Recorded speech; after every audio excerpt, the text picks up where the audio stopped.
నమస్కారం. నేను చందు. ఈరోజు ప్రధాన న్యూస్ పేపర్లలో వచ్చిన వార్తలు, కేంద్రానికి సంబంధించినయి, రాష్ట్రాలకు సంబంధించినయి అన్నీ ఏమున్నాయి చూద్దాం.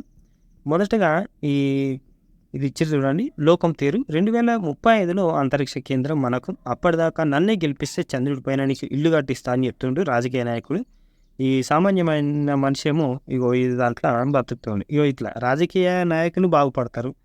కానీ సామాన్య మనిషి అయితే బాగుపడడు. ఈడ కుంపటి పెట్టుకుండు పోయి ఇట్లా కామన్‌గా ఈయన బతుకుతున్న పరిస్థితి ఇది. అప్పుడు 2035 వరకు ఆయననే గెలిపిస్తే అప్పుడు ఆయనకి ఇల్లు కట్టిస్తాడట. రాష్ట్ర చిహ్నాల్లో మార్పు చేర్పులు అవసరమా? ఏం అవసరం లేదు. పనిలేని మంగళోడి పిల్లితనం ఒరిగినట్టు కాంగ్రెస్ ప్రభుత్వం ఈ పని పెట్టుకుంది. లోగో చేంజ్ చేస్తారట. తెలంగాణ తల్లి బొమ్మ చేంజ్ చేస్తారట. విగ్రహం అవసరం లేదు. ఏవో కేసీఆర్ చేసిండే అయిపోయింది. మళ్ళీ ఎంబ్లమ్ తయారు చేస్తాము.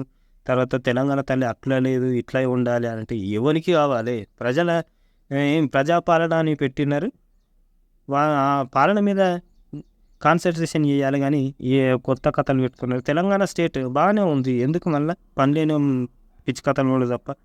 ఇకపోతే ఇది చూడండి. Thank God no restriction on promoting మీ brand Modi. Misleading claims taking the country for a ride supreme court అని పతంజలి. ఇగో ఈ పాడుబడ్డ ప్రోడక్ట్లు ఏది క్వాలిటీ ఉండదు. లత్కోర్గాడు రామ్దేవ్ బాబా మొత్తం ఆగమాగం చేసిండు దేశాన్ని. సుప్రీంకోర్టే మొట్టికాయలు వేసింది. అరే నాయన నువ్వు ప్రకటనలు ఇవ్వకు, నాటకాలు వేయకు, నీ అంత తప్పులు ఉన్నాయని. అయినా సరే సిగ్గు లేకుండా మళ్ళీ ఈరోజు ఏదో పేపర్ నమస్తే తెలంగాణలో అనుకుంటా ఒక నోటిఫికేషన్ ఇచ్చిండు. మా ఉత్పత్తులు చాలా మంచి అని. ఇగో బ్రాండ్ మోడీ ఇగో thank God no restrictions on promoting me. ఆయన బాగా ప్రమోట్ చేసుకుంటాడు కదా సిగ్గు లేకుండా. ఆయనను అట్లా వేసుకోకూరి నేను బతికిపోయినా అని కాటున్నది. మళ్ళీ పాత కథే. ముఖం చాటేసిన బీఆర్ఎస్ అధినేత కేసీఆర్ ఎన్నికల్లో ఓడిన తర్వాత ఒక్కసారి తెలంగాణ భవన్కు అధినేత కర్చక నైరాశ్యంలో కేడర్ సమస్యలు ఎవరికి చెప్పుకోవాలని ఆవేదన. ఇక మరి ఇప్పటికీ ఆయన రాకపోతే మరి ఎట్లా అర్థంగా అయితే లేదు. దృశ్యాల వెనుక అదృశ్య ప్రయోజనాలు. అందరు వేషాలు వేస్తారు, బాటలు చెప్తారు, కానీ అందరూ పప్పులు ఉడకవు.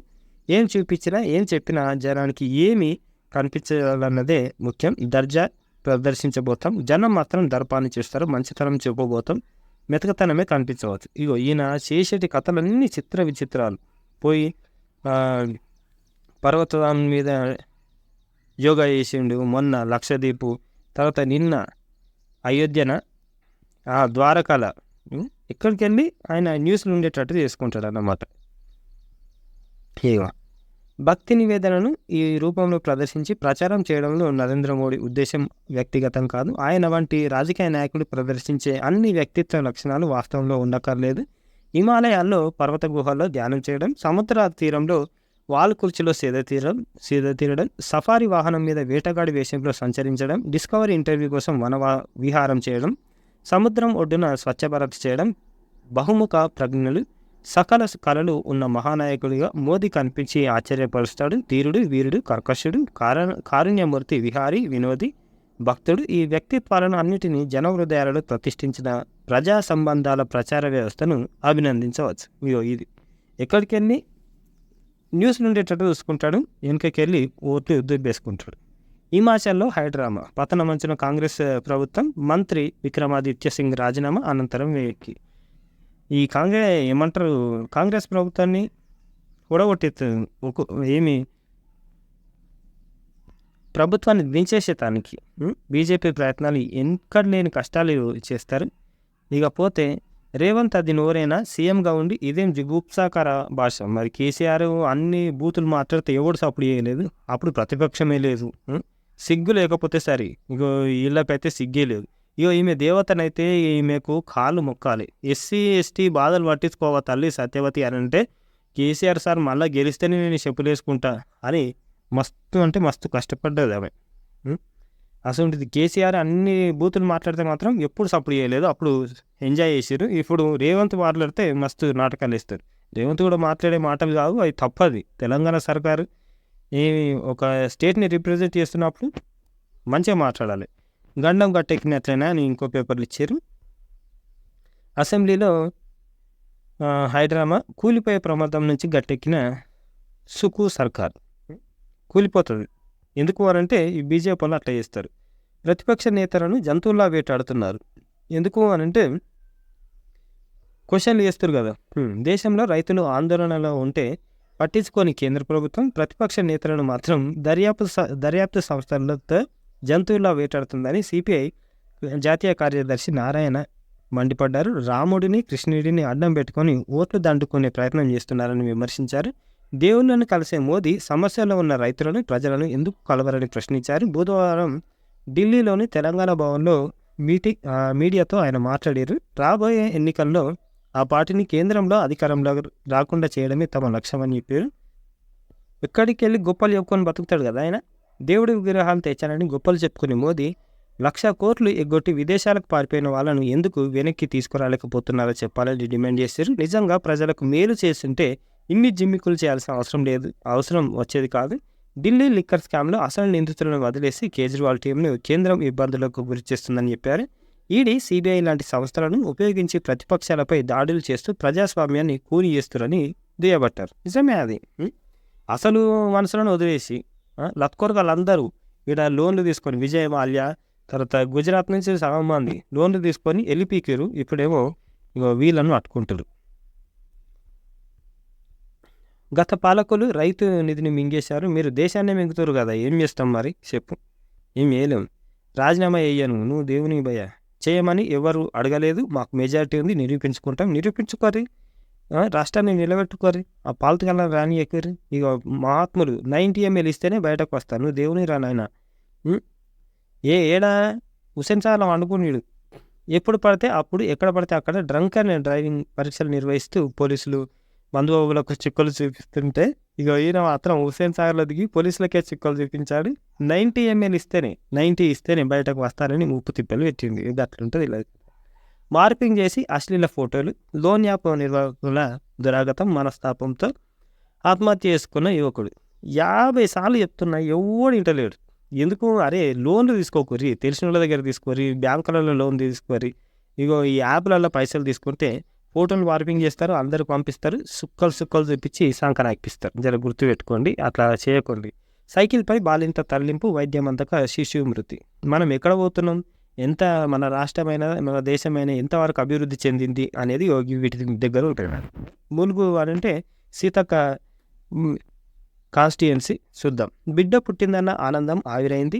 ఆసుపత్రికి తల్లి బిడ్డను తరలించకపోవడం, వైద్య సిబ్బందికి సమాచారం ఇచ్చినా స్పందించకపోవడం, ఊపిరి పోసుకొని 24 గంటల ముందే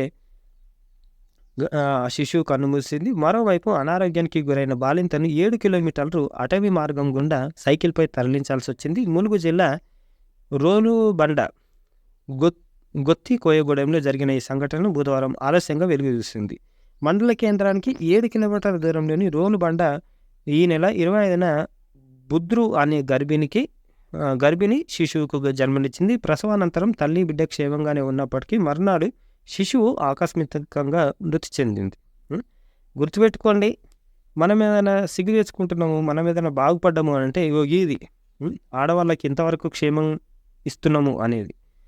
గిరిజన మనుషులు అంత బాధలు పడుతుంటే ఓటేసే దానికి మొన్న వస్తే రోడ్ వేస్తారా, మాకు హాస్పిటల్ పెడతారా అని దైన్యంగా అడిగారు. వీళ్ళు మాత్రం సిగ్గు లేకుండా రాజకీయాలు చేస్తారు. ఇట్లా ఏ కొరి జర సితక్క జర చూడక ఈ పరిస్థితులు మీ కాన్స్టిట్యుయెన్సీ కదా, ఇటువంటి పరిస్థితులు రానియకూరి జర. ఎలక్షన్ టైంలో కూడా అదే పరిస్థితి అయింది. గర్భిణి అంబులెన్స్ ఫోన్కి రోడ్డు సరిగా లేకపోతే ఆమె చచ్చిపోయింది. ఇటువంటి పరిస్థితులు ఉన్నాయి నీ కాన్స్టిట్యుయెన్సీని జర చూడు. ప్రభుత్వ ప్రకటనలో చైనా జెండానా మన దేశాన్ని మన అంతరిక్ష పరిశోధకులకు డిఎంఏ ప్రభుత్వం అవమానించారు. అది నాకు తెలిసి స్టాలిన్ అట్లా చేసే మనిషి అయితే కాదు, అట్లా జరిగిపోయింది. చూద్దాం ఏమైందో. ఇకపోతే బాబు పథకాలపై 11కు పైగా ప్రశ్నలు. నీకు తెలిసిందేనే, ఎవరు అధికారం ఉంటుంటే వాళ్ళ క్వశ్చన్లు ఇస్తారు. మొన్న జగన్కు సంబంధించిన క్వశ్చన్లు ఇచ్చారు అని ఈనాడు పేపర్లో రాస్తే నువ్వు అప్పుడు ఇచ్చినావు కాబట్టి సార్ మేము ఇచ్చినామని ఇద్దరు ఎవరు తక్కువ కాదు, ఎవరు ఎక్కువ కాదు. గర్జించిన పోలాండ్ రైతులు. మన రైతులు చలో ఢిల్లీ యాత్రలో భాగంగా మనోళ్ళు కొట్లాడితే ఇగో పోలాండ్లో కూడా రైతుని కొట్లాడుతున్నారు. విచిత్రమైన లాలు చేస్తున్నారు అని. క్షామానికి అడుగు దూరంలో 5,76,000 మంది. గాజాలో పరిస్థితులపై ఐరాస హెచ్చరిక. ఆహారం కోసం బారులు తీరిన వారిపై విచక్షణ రహితంగా కాల్పులు. ఫోటో చూడని ఎంత దైన్యంగా ఉంది. ఇక ఇది పరిస్థితి గాజా. వీళ్ళేమో మాకు అది కావాలి ఇది కావాలని లత్కోర్ కథలు పడుతున్నారు ఇజ్రాయెల్ వాళ్ళు. చిత్రం ఏంటంటే మోదీ వాళ్ళకి సపోర్ట్ ఇచ్చిండు, గాజా వాళ్ళకి తర్వాత పాలస్తీనా వాళ్ళకి సపోర్ట్ ఇవ్వాల్సింది వాళ్ళకి సపోర్ట్ ఇచ్చిండు. ఇంకోటి గిట్టుబాటు ధరలపైనే ఆశలు, నేటి నుంచి పొగాకు కొనుగోలు, తుఫాను వల్ల పెట్టుబడి రెట్టింపు. ఇది ప్రకాశం జిల్లా రైతు అమ్మకానికి ఉంచిన పొగాకు బేళ్ళు. వాళ్ళు కష్టపడ్డందుకు వాళ్ళకు గిట్టుబాటు ధర కల్పించాలి. అంతకుమించి ఇష్టం ఉన్నప్పుడు తక్కువ రేటు ఇస్తాము, 5 రూపాయలు ఇస్తాం, 10 రూపాయలు ఇస్తామంటే వాళ్ళ రైతులు ఏడు దాకా పోతారు, ఏం చేస్తారు ఇప్పుడు? సందేశ్ ఖాళీ సిపిఐ నాయకుడిని హింసించిన పోలీస్ అధికారులను వెంటనే అరెస్ట్ చేయండి. బెంగాల్ ప్రభుత్వంపై సీరియస్, కామ్రేడ్ సర్దార్కు బెషరత్గా బెయిల్, కలకత్తా హైకోర్టు ఆదేశం, తీర్పు పట్ల సిపిఐ సలీం హర్షం. ఇది ఏంది? గ్యాంగ్ రేప్ కేసులో ప్రస్తుతం కస్టడీలో ఉన్న తృణమూల్ నాయకుడు భాను మండల్ ఇచ్చిన ఫిర్యాదు ఆధారంగా మరి మమతా బెనర్జీ ఏం చేస్తుంది అనేది ఒకసారి అర్థం చేసుకోవాలి. ఆమెనే ఇండియాకు 400 సీట్లు ఇవ్వడానికి దేశం సిద్ధం. లేదు నిన్ను ఇంటికి పంపించేదానికి దేశం సిద్ధమైంది. మేము ఎంత నాశనమైనాం, ఎటువంటి జీవితాలు అనుభవిస్తున్నాం అనేది అందరికీ తెలుస్తుంది. నువ్వు ఇంటికే పోవాలి. ఏ నిమిషానికి ఏం కూలునో 35 బస్తాల సిమెంట్తో ఇంటి నిర్మాణం గట్టెట్లయితుంది. జగన్ కట్టింది కాబట్టి అట్లనే ఉంటాయి. అవి గిట్లా కట్టిండట, గిట్లా కడితే అది ఎప్పుడు ఉంటుంది, ఎప్పుడు పోతుంది, ఇవ్వలేదు తెలియదు. ఆయనకి ఏదన్నా తెలుస్తుందో లేదో. సందుకో గొలుసు కొట్టు తనిఖీలు చేస్తే ఒట్టు. నల్గొండ నేర విభాగం బెల్ట్ షాపులు కేసీఆర్ ఘనత ఏమైనా వేసిండు అని అంటే కొన్ని మంచి పనులు చేసిండు కాదంటలేను. కాకపోతే మందు షాపులు పెంచి మాత్రం బంగారు తెలంగాణను చేస్తానని అధికారంలోకి వచ్చి మందుబాబుల తెలంగాణ వేసిండు. ఓటు నమోదుకు మరో అవకాశం. ఖచ్చితంగా ఓటు నమోదు చేసుకొని ఓటు వేయాలి. ఖచ్చితంగా ఓటు వేస్తే మంచి నాయకులు వస్తారు, మంచి ప్రభుత్వాలు ఏర్పడతాయి, మంచి ప్రభుత్వం మనకు వస్తుంది. వేలకు వరడు రాలేదని బావతో ఉత్తుత్తిపెళ్ళి యూపీ ప్రభుత్వ పథకం డబ్బుల కోసం. ఇవి కావాలన్నమాట. రేపులు, హరాస్మెంట్లు, చంపేసుడు, ఈసుడు విచిత్రమైన కథలు యూపీలో కామన్. ఇగో ఎమ్మెల్యేల ఫిరాయింపులతో కూలిన ప్రభుత్వాలు ఎన్ని ఉన్నాయి? 2014 నుంచి పలు రాష్ట్రాల్లో అధికార మార్పిడి. ఎందుకు అంటే వీళ్ళు అంతే చేస్తారు. ఎందుకు? వీళ్ళకు బీజేపీ వాళ్ళు వేరే పార్టీ వాళ్ళు అధికారంలో ఉంటే నచ్చదన్నమాట. అరుణాచల్ ప్రదేశ్లో కూల్చేసిరు, బీహారు, ఉత్తరాఖండ్, మణిపూరు, గోవా, కర్ణాటక, జమ్మూ కాశ్మీరు, మధ్యప్రదేశ్, పుదుచ్చేరి, మహారాష్ట్ర. విచిత్రం రీసెంట్ టైమ్స్లో మహారాష్ట్ర ఎంత ఘోరం చేస్తారంటే అది ఎమ్మెల్యేలు ఉంటారు, లేకపోతే పార్టీ మార్పిస్తారు. ఎంత నేరాలు ఉన్నా సరే, వాళ్ళు ఎన్ని లత్కోర్ కథలు పడ్డా సరే బీజేపీలకు రాగానే క్లీన్ అయిపోతారు అన్నమాట. వాళ్ళ మీద నేర అభియోగాలు ఏముండయి. అఖిలేష్ యాదవ్కు సిబిఐ సమన్లు. అక్రమ మైనింగ్ కేసులో సాక్ష్యం ఇవ్వడానికి ఢిల్లీ రావాల్సిందిగా నోటీసులు. ఎందుకు అంటే ఈయన కాంగ్రెస్కు సపోర్ట్ ఇచ్చిండనే ఉద్దేశంలో ఆయనకు నోటీసులు ఇచ్చారు. అట్లా గుజరాత్ తీరంలో భారీగా డ్రగ్స్ పట్టువేత, వాటి విలువ 1300 కోట్ల పై మాట, 5 విదేశీయుల అరెస్ట్. ఇది కామన్ అన్నమాట గుజరాత్లో. ఈ దాని మీద మాత్రం బీజేపీ వాళ్ళు మాట్లాడరు. ఎందుకు అంటే వాళ్ళ రాష్ట్రంలో జరిగింది కదా. అట్లుంటుంది వీళ్ళ కథలు. ఎంత ఈడియట్స్ అంటే షేర్లు బ్లాక్ చేస్తామని, లాభాల్లో ముంచెత్తుతామని 5.9 కోట్లకు టోకరారే. పైసలు పెట్టకుర్రారు ఆయన, పైసలు పెట్టి లాస్ ఆకురి జర పైసలు రావది కాదు. ఇక పురుగుల మందు తాగిన వ్యక్తిని భుజాన మోసుకొస్తున్న ఒక కానిస్టేబుల్. శబాష్ పోలీస్, నమస్తే భయ్య, నీకు దండం పెట్టాలి. 2 కిలోమీటర్లు భుజాన మోసి పురుగుల మందు తాగిన వ్యక్తిని కాపాడిన కానిస్టేబుల్, నీకు హృదయపూర్వక అభినందనలు తెలియజేస్తున్నా సార్.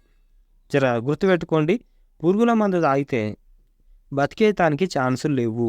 జర గుర్తుపెట్టుకొని ఏ సమస్యలు ఉన్నా జర పరిష్కారం చేసుకునేటట్టు చూడరు, కానీ ఈసోటి పాడుపడ్డ పనులు చేయకూరి. కాళేశ్వరం స్వతంత్ర భారతంలో అతిపెద్ద కుంభకోణం అని నిజమే. ఇక మరి వాళ్ళు ఎందుకు కట్టిరు అని అంటే కమిషన్ల కోసం కట్టిరు, అది క్లియర్గా అందరికీ తెలుసు.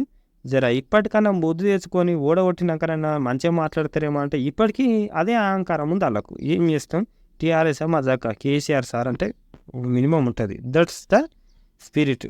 BJP is trying to topple our gout, and media channels are reporting that I have resigned as CM. Let me make this clear. I have not resigned. I will never resign. I am a warrior. I will fight. Our gout will last for complete 5 years. I won't let them to topple it. Sukhwinder Singh Sufu, Chief Minister of Himachal Pradesh. మా ప్రభుత్వాన్ని కూలగొట్టాలని చూస్తారు. అన్ని ప్రధాన వార్తాపత్రికలలో, news ఛానళ్ళలో చెప్తారు నేను resign చేసినని. నేను resign అయ్యా, 5 సంవత్సరాలు అధికారంలో ఉంటామని చెప్తున్నారు. ఇగో చెంప చెల్లు అనిపించింది మోదీకి, సిగ్గుండాలి. It is so difficult to make it life in life, no report card అని చెప్తున్నారు. ఏంటిది?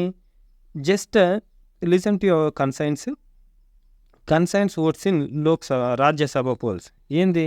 ఇక్కడున్న పార్టీ నుంచి పోయి ఇంకో పార్టీకి ఓటేసారు. ఏది? కాంగ్రెస్ వాళ్ళు. కాంగ్రెస్ నుంచి బీజేపీ వాళ్ళకు ఓటేసారు. ఇక పోతే సందేశ్ ఖాళీ ఇందాక చూసినాం కదా. Can Nari Shakti resolve injustice effectively this time around. Nari Shakti అంటే బీజేపీ వాళ్ళు చెప్తారు కదా. సందేశ్ ఖాళీలా ఉమెన్స్ మీద రేప్ చేసారు idiots. Rajya Sabha polls I said raise the bar not the bar code. ఏంటి? Mother of democracy. ఇగో ఏం చేసారు? వేరే పార్టీ వాళ్ళతోటి ఓటేపించుకొని వీళ్ళు గెలిచిండు. పంటలకు కనీస మద్దతు చట్టం కావాలి అని. కావాలి ఖచ్చితంగా. అట్లయితేనే రైతులు ముంగట పడతారు, లేకపోతే నాశనం అవుతారు. అప్పుల పాలయ్యి, గడ్డి మందు తాగి, పురుగుల మందు తాగి, ఏవో వాళ్ళ బాధలు అంతా ఇంత కావు. ఇది దేశంలో ఉన్న రాజకీయాలు, బాధలు, కష్టాలు, సుఖాలు ఉనికి లేవు. సుఖాలు ఏమన్నా ఉన్నాయంటే బీజేపీ వాళ్ళకే. ఇది ఈరోజుకి సంబంధించిన పేపర్ ఆర్టికల్స్. లైక్ చేయండి, షేర్ చేయండి, సబ్స్క్రైబ్ చేయండి. థ్యాంక్ యూ, ధన్యవాదాలు.